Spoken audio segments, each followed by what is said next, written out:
Peng Ong, a co-founder of the popular Match.com site, which was sold for a reported $7 million in 1998, has since acquired a Midas touch when it comes to building companies that are eventually bought by heavy hitters in the market.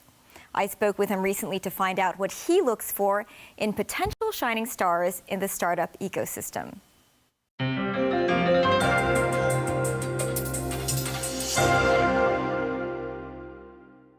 Peng, you founded Match.com in 1993, and since then it's been sold and has become very, very successful. What are some of the lessons that you've learned from that first company? Yeah, there are lots of lessons. How important VCs are, how important the leadership is. We had a lot of CEOs early on in the life of the company, and that caused all kinds of challenges, as you can imagine. So learn to be a little bit more selective with people.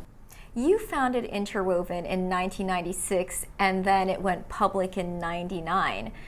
What made this company so successful for you? One is a few more years of experience really helps. Number two was in an engineering domain as opposed to a consumer domain. I'm an engineer, and the product I was building for Interwoven was an engineering type product. It was content management. Yeah. What exactly? Yeah. We basically defined the term content management, working on lots of little parts all over the place to deliver a website, right? And that is not easy if you think about it. So we built that system, and we called it content management. Since then, you have started your own VC fund. What made you decide to start your own fund? I was first of all running a VC fund for the government in Singapore, and then I was part of GSR Ventures, which is one of the top Series A early stage funds in China. By 2013, me and my partners started to realize it was time that Series A funds were available to entrepreneurs in Southeast Asia. We decided around that time to start the fund.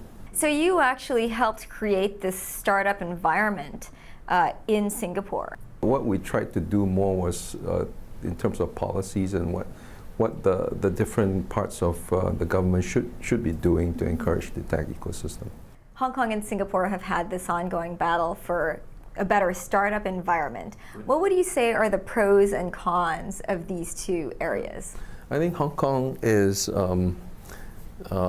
right next to mainland China, and which has become like one of the world's top tech centers, and that influence is really, really helpful. I think that's one of the strengths of Hong Kong that Singapore doesn't have.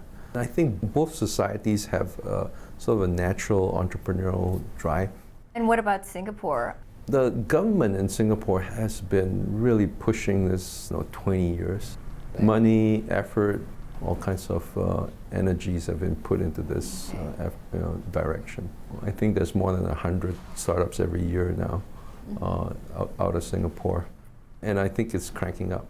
You started your VC fund, how long ago was that? By 2014, I think we were approved and we were fundraising. 2015, we cut our first check. How many companies have you invested in since then? So far, 15. 15. More to come. What types of companies are you looking for? Is there a particular theme? As all VCs would tell you, great entrepreneurs, people who might be very young when we invest in them, but we can see them running a really big business 5 years from now. What characterizes a great entrepreneur? We look for people with high integrity that other people will follow, right? We look for people with a lot of clarity at the highest level, why am I doing this? To clarity at the lowest level, how do I know my investment in acquisition of that set of customers will be great, right? And then the last thing we look for are entrepreneurs with a lot of resilience. They'll bounce, because you're going to see a lot of situations where you think, uh-oh, it's over, and you got to keep going and get out of there. What else do you look for? Huge markets. We want businesses that could grow to billion-dollar valuations. And that takes billion-dollar markets. We look for businesses that effectively create a moat around their business. How do you build defensibility around your business? What's an example of a defensible moat? Facebook has gone from non-existence to one of the top 10 most valuable companies on the planet. What do they have that's defensible? Well, it has all our lives information on it, right? Imagine trying to get out of Facebook. You just don't, because all your connections are in there. When you're looking at companies to invest in, so you're looking at entrepreneurs, and then you're looking at their product, what are the important factors when it comes to this? The first thing we do is we talk to the customers, right? And we have a term we use called wildly happy customers. You need stark raving fans, right? You need people that are absolutely crazy about your products and will tell their friends, their parents, their family, everyone about your product. If you don't have that, you might have a product that meets the requirements of the users, but you just have a mediocre product. When you buy an iPhone, that's not a transaction. That's a fan receiving a great gift, I guess, from Apple. Of course, he has to pay for it.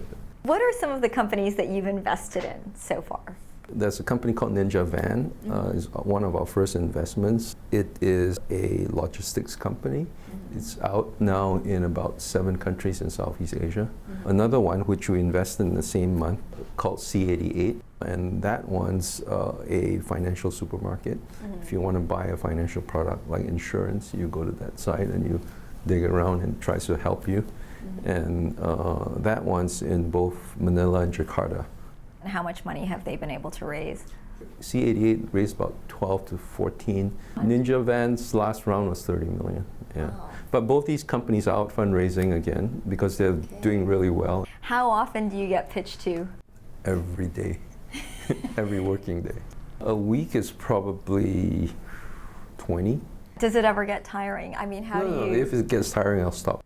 Aside from the opportunity of being able to invest in companies when you founded Monk's Hill, why else do you do it? But I think there's also something that entrepreneurship does to societies. What you realize over that time frame is when China went from almost zero to one of the tech centers on the planet, is that the entrepreneurs and the engineers have just gained a lot of confidence about what they can do, right? I'd like to see that kind of confidence come to this part of the world. Up next, are Hong Kong's Meals on Wheels an attractive dining alternative, or is the driver's seat too hot to handle?